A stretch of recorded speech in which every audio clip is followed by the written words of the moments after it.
दोस्तों, जैसे कि हम हमेशा से ये देखते आ रहे हैं कि हमारे देवी देवताओं ने बहुत से स्वर्ण आभूषण को पहनकर अपनी सुंदरता को और आकर्षित बनाया है।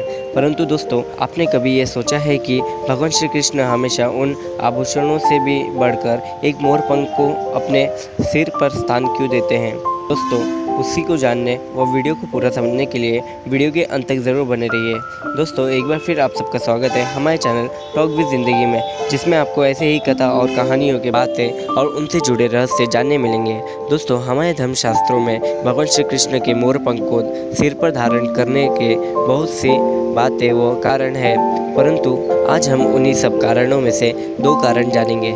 दोस्तों, जैसा कि भगवंत के सिर पर मोर पंख उनकी सुंदर सौंदर्य को और बढ़ाता है, परंतु शास्त्रों के अनुसार ऐसा कहा जाता है कि मोर और मोरनी के मिलन के बीच वासना का आगमन नहीं होता है। कहा जाता है कि जब मोर अपने नृत्य में मग्न रहता है तब उनके आंसुओं से आंसू निकलते हैं और उन्हीं आंसुओं को पीकर मोरनी गर्भ धारण करती है, जिसमें वासना का कहीं भी कोई स्थान नहीं रहता। इसलिए भगवान श्री कृष्ण ने ऐसे पवित्र प्रेम के प्रतीक को अपने सिर पर धारण किया है। और उसी से जुड़ी भगवंत की दूसरी कहानी यह है कि हमारे पौराणिक कथा और कहानियों में हमें आज भी ये बताया जाता है कि श्री राधा रानी की भगवान श्री कृष्ण से जो पहली भेंट हुई थी उसका कारण भी एक मोर है।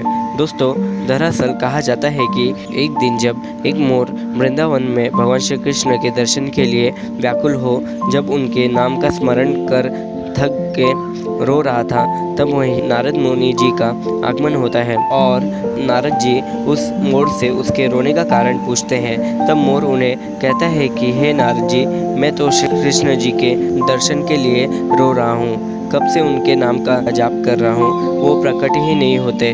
तब नारद जी से कहते हैं कि तुम अगर ऐसे श्री कृष्ण के जाप करोगे तो प्रभु के दर्शन कभी नहीं होंगे। अगर तुम प्रभु को पाना चाहते हो तो तुम्हें श्री राधा नाम का जाप करना होगा। और जब नारद जी को ये बात सुन मोर श्री राधे नाम का जाप करता है तो वहीं भगवंत उसे दर्शन देने हेतु प्रकट हो जाते हैं और कहते हैं कि कौन है जो मेरी राधे का नाम लेकर मुझे पुकार रहा है। भगवंत को अपने समक्ष देख मोर खुश हुआ और कहने लगी, हे प्रभु, मैंने बरसों से आपके नाम का स्मरण करके जीवन निकाला, परंतु आपके दर्शन नहीं हुए, पर आज जैसे ही श्री राधे का नाम लिया आपने अपने दर्शन दे दिए। ये कहकर मोर श्री राधे से मिलने हेतु वहाँ से भागा और कहने लगा, जिन देवी के नाम से प्रभु ने मुझे दर्शन दिए, मैं उनके दर्शन करना चाहता हूँ। तब वो देखता है कि श्री राधा रानी अपनी सखियों के साथ वन की तरफ ही आ रही है। एक तरफ राधा रानी आ रही थी तो ठीक दूसरी तरफ प्रभु उस मोर का पीछा कर मोर को रोकते हुए आ रहे थे और कह रहे थे कि रुक जा मोर, राधा का क्या संदेशा लाया है। तब तक राधा रानी और भगवान श्री कृष्ण एक दूसरे के सामने आए थे और वो मोर उनके बीच में खड़ा था। कहा जाता है कि और उसी दिन उस मोर के कारण श्री कृष्ण और राधा रानी की पहली बार मुलाकात हुई थी। और कहा जाता है कि जब राधा रानी ने भगवंत को पहली बार देखा था तो तब उनके पास उन्हें देने के लिए कोई उपहार नहीं था।